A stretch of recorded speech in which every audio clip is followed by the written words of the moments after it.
So welcome back for part two. This is Imagination, the Real Man from 1968. So just to pick up where we ended, it was that the good and the bad are coming. The tares and the wheat are coming. They're going to be harvested. So, but you can start planning fresh.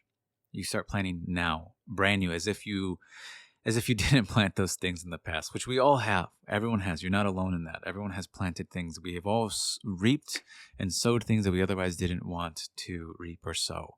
But we do reap and sow. And that's really the game. So we have to play this game.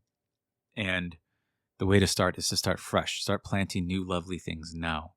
And just let go. If you've been planting a lot of things that you don't like, just let go of it. Don't worry about it. Just go plant new stuff now.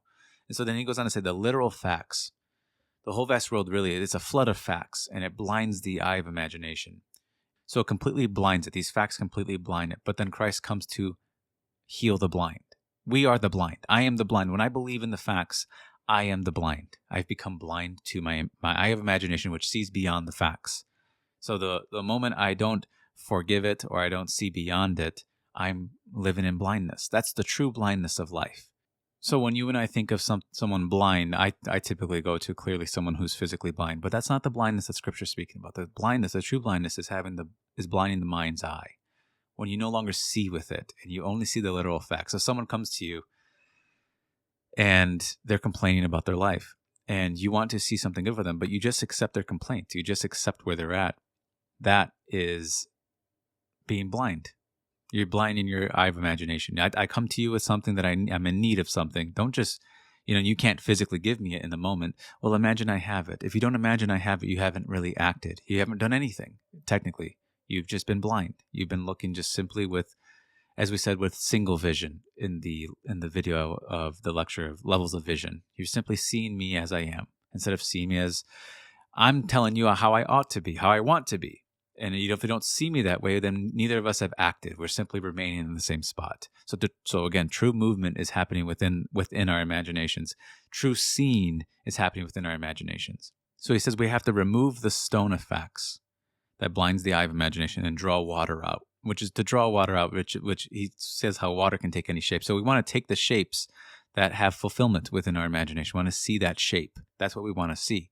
He says, don't fail one day of practicing it. And that is easier said than done from my own experience. He says, don't fail in one day of practicing this.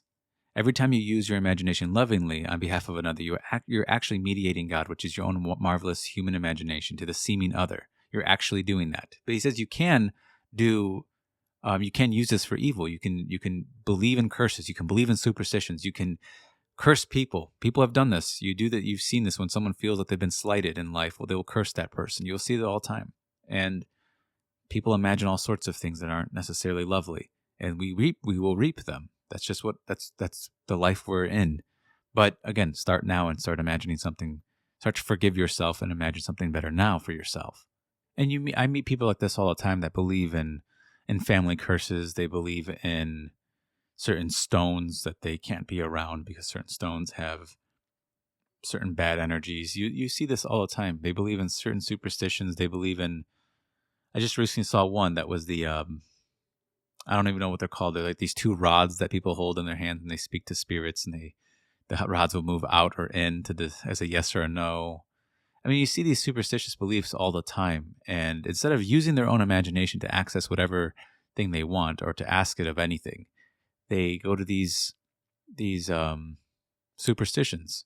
And if you go to one superstition after another, one medium telling you something after another, you're going to get so many different answers. Really, what you're trying to do is find your own answer within yourself. And so I'm of the opinion that a cleansed mind doesn't have superstitions. A cleansed mind doesn't doubt. A mind that actually always sees fulfillment. That's really what a cleansed mind is like. And then he actually says there's a lot of people believe in curses more than they do in their own prayers. And I've noticed that in my own life with speaking with people. They do. Many people believe curses way more than they believe in their own prayers. They would rather believe in some invisible curse. But it says that in Scripture that we've been brought to the land of blessings and cursings. Choose life. We can choose cursings, but choose life, choose blessings. Choose that. It's an active choice. And I think the way to say don't fail in the practice of it, I think what he's really getting at is that it's an active choice every day to utilize your imagination. It is. You don't we are the operant power. Remember when he says that you are the operant power. What he means by that is that it doesn't operate itself. So unless I act, it's really just stays still. Unless I change, I don't really move. Unless I hear something, nothing's really heard. It's essentially what he's saying. If I just remain blind, well, then I just remain blind to whatever facts someone just told me. Well, then we don't really move beyond it. And it doesn't have, you don't have to burst a blood vessel, as we said. We don't have to burst a blood vessel, but we can, then we can certainly, but then I need to imagine effectively. Well, how do I imagine effectively? He says it has to have some type of movement inside. There has to be some type of movement. So in that case, the man saw his barber with a trophy. Somebody heard the good news. I think in this lecture, he speaks about a woman who was having difficulty finding a partner. She had a very negative view of people.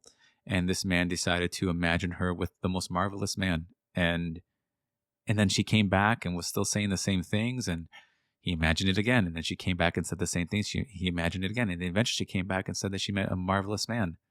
And so in that case, he revised what she said multiple times. You know how we said, and Neville would just imagine it once. So I think there is leeway here. So don't feel like you can't, there's this strict rule, but know that it's imagining. If you just know that imagining creates reality, you will imagine, you will practice it.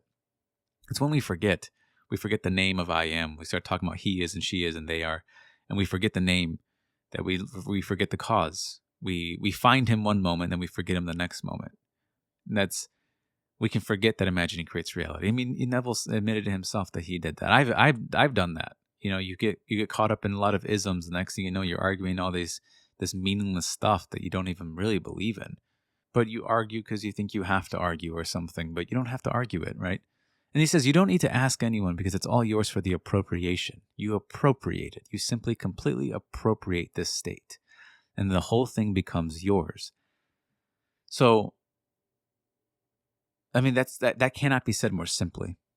It's all yours for the appropriation. If you don't know what appropriation is, try to really understand what that word means. It means for yours for the taking. You take the state. You don't try to figure out when the state is going to arrive or how it's going to arrive. You take the state within you. It's a state of consciousness. See it as it's an imaginal state there for your imaginal taking. Take it in imagination. You, the real man of imagination, take it in imagination. Take that state upon yourself. Don't worry about how it could come about. It goes beyond your limitation here in the physical. It goes beyond the physical. We're in a different realm now. We're in a realm of imagination. We're no longer in the realm of earth.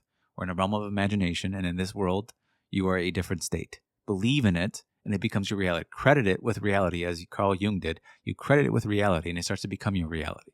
That's what happens here. And really go all out and believe in it. Really go all out, completely yield to your belief in it. And you'll experience that.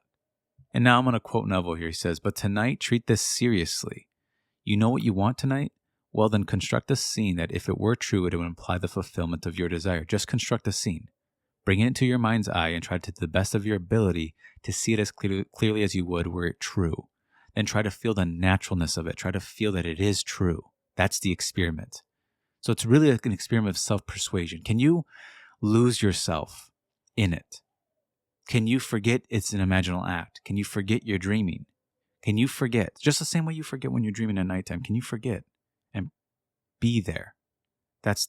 He says, now to the degree that you completely believe it, well then, and it will end as an experience. You will experience it as true. Don't stop there. Just keep on doing it and share what you did with others.